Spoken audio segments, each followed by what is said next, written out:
সবাইকে নতুন ভিডিওতে স্বাগতম। আরেকটি ছোট্ট ভিডিও নিয়ে চলে আসলাম আপনাদের মাঝে। আশা করছি সবার ভালো লাগবে।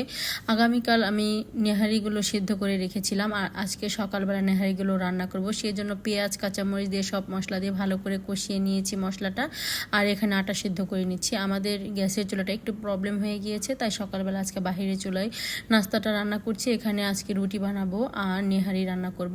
রুটি বানাতে বানাতে কিন্তু আমার নেহারিটা সম্পূর্ণ রান্না করা হয়ে যাবে।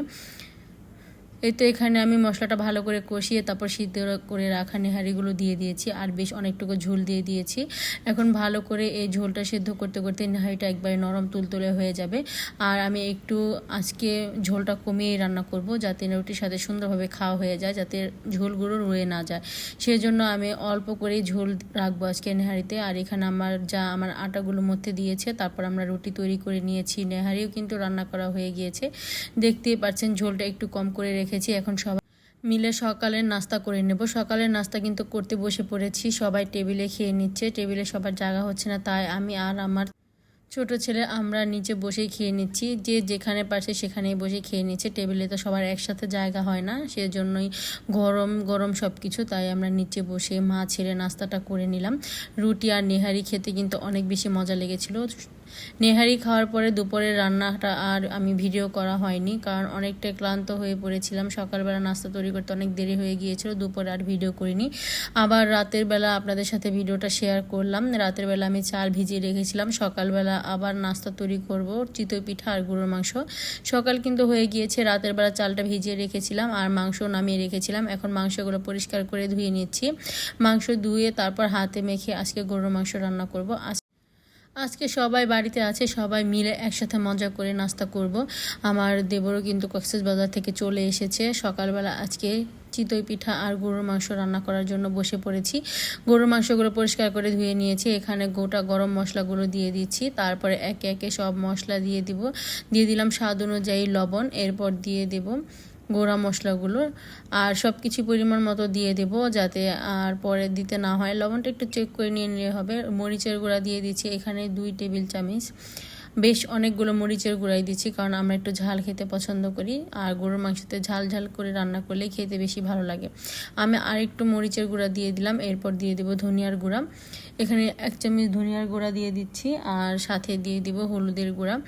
দিয়ে তারপর তেল দিয়ে সুন্দর করে মেখে নেব। আজকে তেলটা দেব না, কারণ এগুলো মেখে আমি অনেকক্ষণ রেখে দেব। তারপর একবারে তেলের মধ্যে কিছু পেঁয়াজ ভালো করে ভেজে তারপর তেলের মধ্যে মাংসগুলো দিয়ে দেবো। এখানে কোনো পেঁয়াজ আর কাঁচামরিচ দেওয়া হবে না, শুধু মশলা দিয়ে আর আদা রসুন দিয়ে সুন্দর করে মেখে রেখে দেব। এখানে পরিমাণ মতো এখন আদা রসুন দিয়ে দিচ্ছি, দিয়ে তারপর ভালো করে হাতে মেখে নেব। আমার এই ছোট ছোট ভিডিওগুলো যদি আপনাদের কাছে ভালো লাগে, তাহলে অবশ্যই আমার চ্যানেলটা সাবস্ক্রাইব করে দিবেন, আর সাবস্ক্রাইব করা হলে পাশে থাকা ছোট্ট বেল আইকনটি প্রেস করে দিবেন। তাহলে আমি নতুন নতুন ভিডিও ছাড়ার সাথে সাথে আপনাদের কাছে নোটিফিকেশন চলে যাবে, আপনারা আমার ভিডিওটি দেখে নিতে পারবেন। এই তো এখানে আমি সবগুলো মাংস এখন সুন্দরভাবে মেখে নেব। প্রত্যেকটা মাংসের গায়ে গায়ে মশলাগুলো মেখে তারপর একটা ঢাকনা দিয়ে কিছুক্ষণ ঢেকে রাখবো। চালও কিন্তু ব্লেন্ড করে নিয়ে এসেছি। সব কাজই কিন্তু খুব তাড়াতাড়ি করছি, কারণ আজকে আবার বাচ্চাদের স্কুল আছে, তাই তাড়াতাড়ি করে রান্নাবান্না শেষ করছি। বাচ্চারা খেয়ে তারপর স্কুলে চলে যাবে, আর এসব রান্না করতে কিন্তু অনেকটাই লেট হয়ে যায়, তাই সময় মতো বাচ্চারা স্কুলে যেতে পারে না, তাই তাড়াহুড়া করে কিন্তু নাস্তাটা তৈরি করব। মাংসগুলো সুন্দর করে মেখে নিয়েছি। এখন একটা ঢাকনা দিয়ে সুন্দর করে ঢেকে তারপর কিছুক্ষণ জন্য রেখে দেব। এরপর আমি আবার রান্নাঘরে চলে আসব। আজকে আমি গরুর মাংস রান্না করব, আর আমার শাশুড়ি মা পিঠা তৈরি করবে। আজকেও আমরা বাইরের চুলায় চলে এসেছি নাস্তা রান্না করার জন্য। আজকে নাস্তা রান্নার পরে কিন্তু আমাদের চুলা ঠিক হয়ে গিয়েছিল, কিন্তু আজকে নাস্তা প্রায় অর্ধেক হয়ে গিয়েছে। এরপর চুলা ঠিক করেছে বলে আমরা কেউ ভিতরে ঘরে যেয়ে নাস্তা তৈরি করিনি, বাহিরে সবাই খোলাখুলি নাস্তা তৈরি করছি, আর সবাই বাহিরে বসে একসাথে মজা করে নাস্তা করে নিয়েছিলাম। সবই আপনাদের সাথে শেয়ার করব। আজকের নাস্তায় আমরা কিভাবে খাওয়া দাওয়া করলাম সবই আপনাদের সাথে শেয়ার করা হবে। এখানে আমি কিছু পেঁয়াজ ভেজেছি তেলের মধ্যে ভেজে এখন মাংসগুলো দিয়ে দিলাম। এরপর মাংস থেকে যখন পানি উঠে আসবে, তারপর আরও কিছু পেঁয়াজ এখানে দিয়ে দিব, আস্ত কাঁচা পেঁয়াজ। আর সেই কাঁচা পেঁয়াজগুলো পানি বলক আসার পরেই দিতে হবে। এইভাবে আর কি আমরা রান্না করি সব সময়। এখন ঢাকনা দিয়ে ঢেকে রাখছি। এই তো অনেকটাই পানি উঠে এসেছে। এই পর্যায়ে আমি কিছু পেঁয়াজ এখানে দিয়ে দেবো, কেটে রাখা পেঁয়াজগুলো দিয়ে তারপর ঢাকনা দিয়ে ঢেকে ঢেকে ভালো করে মাংসটা কষিয়ে নিতে হবে। মাংস যত সুন্দরভাবে কষানো হবে মাংসের টেস্ট কিন্তু ততই ভালো আসবে। এখন পেঁয়াজগুলো দিয়ে ভালো করে নেড়ে চেড়ে আবার ঢাকনা দিয়ে ঢেকে রাখবো। আপনারা তো দেখতেই পাচ্ছেন এক পাশের চুলা আমি মাংস রান্না করছি, আরেক পাশের চুলা পিঠার খাজ বসিয়ে দেওয়া হয়েছে। পিঠাও বানানো হবে, মাংস রান্না করা হবে। মাংস রান্না শেষ হয়ে গেলে সবাই আমরা একসাথে পিঠা খেয়ে নেব। এখন ঢাকনা দিয়ে ঢেকে তারপর আবার মাংসটা কষিয়ে নেব। মাংসের পানিটা ভালো করে কষানো হয়ে গেলে যখন তেল উঠে আসবে তখন আমি এখানে আলু দিয়ে দেব। এখানে আমার শাশুড়িমা পিঠাগুলো তৈরি করে নিচ্ছে। আজকে মাশাআল্লাহ পিঠাগুলো অনেক বেশি সুন্দর হয়েছিল। সবই আপনারা দেখতে পারবেন পিঠাগুলো দেখতে কেমন হয়েছে। আমরা অন্যান্য পিঠার থেকে এই পিঠাটা সবচেয়ে বেশি খেয়ে থাকি। আমাদের বাড়িতে সবাই এই পিঠাটা অনেক বেশি পছন্দ করে। আর ঝাল ঝাল পিঠাই কিন্তু খেতে বেশি ভালো লাগে। মিষ্টি পিঠা তেমন আমাদের বাড়িতে কেউ খেতে চায় না। আর যদি বানিয়েও থাকি তাহলে আমরা আশেপাশের মানুষকে দিয়ে তারপরে শেষ করে ফেলি, না হলে কিন্তু খাওয়া হয় না। এই তো এখানে মাংসগুলো কিন্তু প্রায় কষানো হয়ে গিয়েছে, পানি একেবারে শুকিয়ে গিয়েছে। এখন এখানে কিছু আলু দিয়ে দিব। আলু দিয়ে আরেকটু ভালো করে নেড়ে চেড়ে তারপর ঝোলের পানি দিয়ে দেব।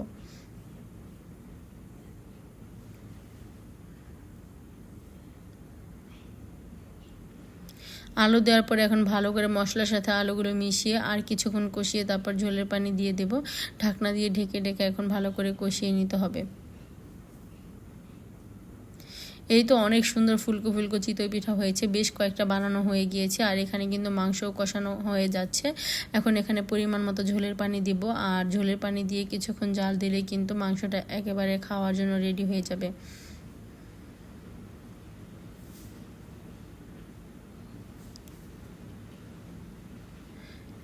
এইভাবে আমরা সবগুলো পিঠা তৈরি করে নেব, আর সাথে মাংসটাও রান্না করা হয়ে যাবে। এইভাবে রান্না করতে করতে কিন্তু সবার খাওয়া দাওয়ার সময় হয়ে গিয়েছে। বাচ্চারা চারপাশে ঘোরাঘুরি করছে।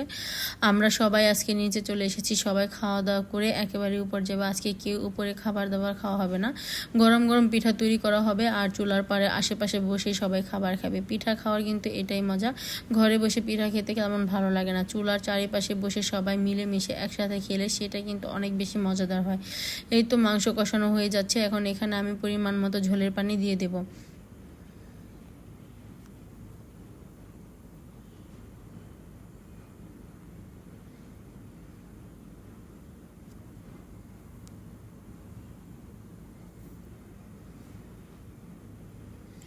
ঝোলের পানি দিয়ে তারপর ভালো করে নেড়ে চেড়ে ঢাকনা দিয়ে ঢেকে রাখবো। তারপরে কিন্তু কিছুক্ষণ পর মাংসটা একেবারে রেডি হয়ে যাবে। আর মাংসটা যেহেতু আমি মেখে রেখেছিলাম, মাংসটা কষানোর সাথে সাথেই কিন্তু একেবারে নরম হয়ে গিয়েছে। এখন আলুগুলো সেদ্ধ হলেই তরকারি হয়ে যাবে।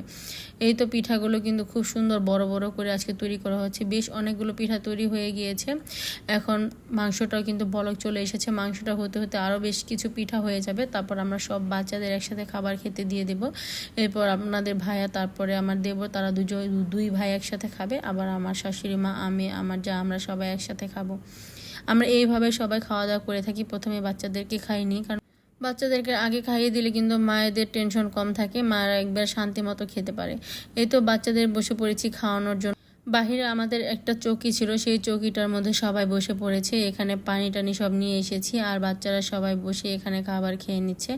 আমার ছেলে, আমার জায়ের ছেলেরা সবাই মিলে বসে পড়েছে। আমার ননদ, আমি, আমার জায়েরা সবাই এখানে বসে পড়েছি, সবাই খাওয়া দাওয়া করে নিচ্ছি। আর অনেক বেশি আনন্দ হচ্ছে, সবাই মিলে অনেক দিন পরে একসাথে বাহিরে বসে খাওয়া দাওয়া করলাম। সবসময় তো ঘরেই খাওয়া হয়, আজকে সবাই লাকড়ি চুলায় পিঠা বানালাম আর বাহিরে সবাই অনেক মজা করে পিঠা খেলাম। আজকের ভিডিওটা এই পর্যন্তই। সবাই সুস্থ থাকবেন, ভালো থাকবেন। আল্লাহ হাফেজ, আসসালামু আলাইকুম।